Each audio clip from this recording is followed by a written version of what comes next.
So, has Donald Trump finally killed dropshipping with these new tariffs and these new policies that he's just approved? Now, everyone, and I mean everyone, is panicking about these new Donald Trump tariffs. I've been getting comments, DMs saying, is dropshipping dead? Should I quit my dropshipping store? And I'm about to explain what's going to happen. Now, in this video, I'm going to be explaining what these new policies are and the tariffs, and I'm going to be giving you examples of how they're going to impact us as dropshippers and whether or not is it going to leave us dead or alive. I'm also going to be sharing my solutions and how you can adapt around these tariffs and policies, and these are the same things that I'm doing and all my 7-figure and 8-figure dropshipping friends are doing. And most importantly, how you can prepare yourself for the future of dropshipping under new Donald Trump's tariffs and policies. Now, with that being said, guys, if you appreciate me doing this last minute update, make sure you go and smash the like button and leave a comment. So this is the fact sheet on what's happened on the 1st of February when it comes to Donald Trump imposing tariffs on Canada, Mexico, and most importantly for us as dropshippers, China. Now, you can see they're saying they're addressing an emergency situation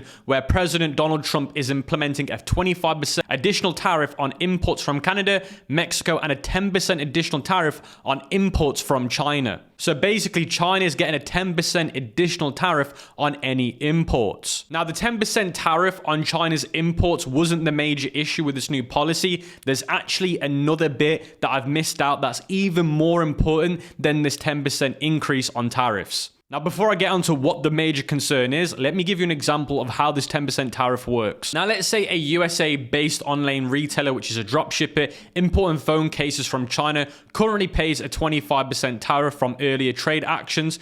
With a new percent tariff, total duty is now 35%. So basically, if the phone case declared value is $10, the combined duty rise is from $2.50 to $3.50 per unit. Now, basically, there was already an existing 25% tariff, but Donald Trump has now added an extra 10% onto it, which makes it 35% in total. Now, this new 10% tariff looks like it will remain in the system, and Donald Trump technically can pull it out and say, look, I'm going to take it away, but for now, he's sticking to it. Now, let's move on to the major concern, not the 10% tariff. This is the major concern, which is the de minimis exemption. Now, I don't know if I'm butchering that name up, but this is the real issue, not the 10% tariff. So what is this exemption I'm talking about? It is a provision in the USA trade law that allows low value shipments to enter the country without paying duties or taxes. Now, this is the method that obviously dropshippers in China were using. So if you think about the main shipment methods that the suppliers are using in China, this is hitting them. So how does this impact us ECOM and dropshipping, guys? The removal of exemption for this tariff goods have a major implication for e-commerce, especially for businesses using the dropshipping model. Companies like Temu, Shein, and AliExpress, which are heavily relied on the de minimis to ship low-cost goods directly to consumers, now face higher costs that potentially price increases. So basically, before with your supplier, if the shipping was free and it was good shipping times, let's say 7 to 14 days, that's probably not going to be free anymore. Or if it was very cheap, like a couple of dollars, it's probably not going to be that cheap anymore. And of course, all of these little things like a 10% increase on tariff, then the shipping prices going up, collectively will add up massively. So it will make your cost of goods rise by a lot of money. So an example of this is a dropshipper selling a $20 fitness band from China used to pay $0 in duties for a single piece shipment under $800. Now, every single $20 band will be subject to a new 10% tariff. Now, this is where things get interesting, the elimination of refund of duty. So basically, the effect of this is even if you plan to reship goods out of the US, you cannot reclaim the 10% tariff. So this is also a major issue. So an example is electronics distributor who imports Chinese smartwatches to the US warehouse, then re-exports them to Canada or Europe, can no longer apply for a refund on the tariffs paid. So basically, before you could get a refund, but now you cannot get that refund. So how does this impact USA dropshipping? Now, that means that you're selling products in the USA. You could be located as a dropshipper in the UK, in Australia, it doesn't matter, but you're selling your products in the US. And I want to make this clear. If you're not selling in the US, it doesn't matter. So if you're an EU dropshipper, if you're like me selling in the Australian market right now, it won't affect you. So of course, the costs have increased. Slim margins, dropshippers often work on low profit margins. A sudden 10% tariff can consume a large slice of the profit. Now, if you're selling products, let's say for $30, $20, and your margin was $15, it is going to be a major issue. So before we move on to the next part of the video, I want to make a major announcement. My free dropshipping course for 2025, that's 10 hours long and above, is going to be dropping on the 9th of February 2025, which is this weekend. And it will be going live at 3 p.m. UK time on this channel or 10 a.m. Eastern time. And it's my new free dropshipping course. So make sure you set an alert because I believe that this is going to be the best course you ever watch on the internet. Now, this is the pricing dilemma that dropshippers are having right now, which is the seller must choose between raising the price of their products or absorbing the cost instead. So you've got two choices. Does the consumer pay for the problem, or do you as the business owner pay for these new tariffs? Now, me personally, I class this as inflation. So this is just another way that inflation has struck now to the consumer market. If you just look at the history books, guys, inflation has been going up constantly and consumers keep paying the rise on inflation. Now, if all of these companies all increase their prices, consumers will have no choice but just to pay the extra price because they know that these companies are now having to pay tariffs. The point I'm trying to make is I believe that consumers will naturally over time just get used to these new inflation prices and just get on with it. Now, this is where things can start to get into the gray area, which is where we used to, as dropshippers, do something called free shipping, so free track shipping on our sites. Now, with this new policy, we might not be able to offer free shipping anymore. We might just have to say to the consumers, you need to pay for shipping now. So it's going to cost you $5 to get the product. Now, technically, we could take that extra cost, put it into the product cost instead. So take the shipping cost that we have to pay for, add it to the product cost and still give free shipping. It just means that the product is going to be more expensive. Now, this will cause potential supply disruptions, and I believe that they've already started, and I don't think they're long term. I think it's only short term. So I believe longer waiting times of heightened customs security may lead to delays at port. So once these products start coming in from China recently, I think they're going to be held at duties for a little bit longer. Now, again, I don't believe this is long term. I just think in the immediate short term, if you've been selling recently and products have now landed in the USA, let's say in the last 2 weeks, I believe they're going to be held at duties for a few weeks to make sure which parcels need to pay these new tariffs, which ones don't, which ones are exempt.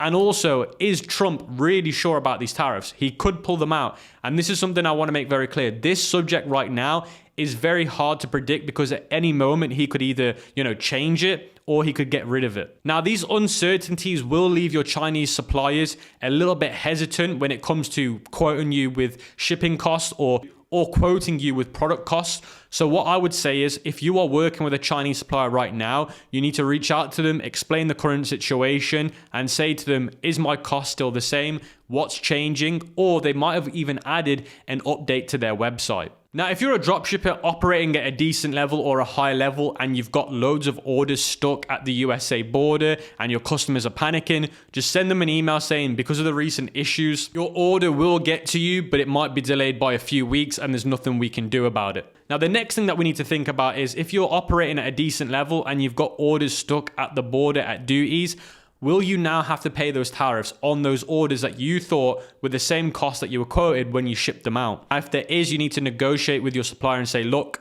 because of this, either we pay half each, you pay half, I pay half. And then from there on, we understand that these tariffs are real, they're happening, and we can work going off that. Now, let's talk about the strategies you can use to adapt and the things that I'm currently doing myself. Now, before I get onto this, I do want to say that I don't think dropshipping's dead. I think that this is a new hurdle for dropshipping, and these hurdles happen every few years. And we've seen it before. Now, if we go into the history book of dropshipping hurdles, everyone remembers the Facebook pixel with the issue with the iOS update, and everyone thought Facebook ads were going to die. It hasn't. Facebook ads are still fine. TikTok ads were meant to get banned. They're still fine. So the point I'm trying to make, guys, is now we get new major issues that come up every few years, and eventually we're able to overcome them. Now, the point I'm trying to make is dropshipping is not going to die. It's just going to evolve and adapt again, and the best players will just evolve and adapt to the new strategies that will take place. Now, these are a few strategies that you can do right now to adapt or evolve. Number one, diversify sourcing. So alternative countries, explore suppliers in Vietnam, India, or local USA manufacturers. Now, Vietnam and India are huge right now for manufacturing, and they've not got these issues with import tariffs. So these are great options, and obviously the USA manufacturers. So here's an example of how you can diversify your suppliers outside of China. So I use Zendrop a lot for all of my dropshipping products when I test.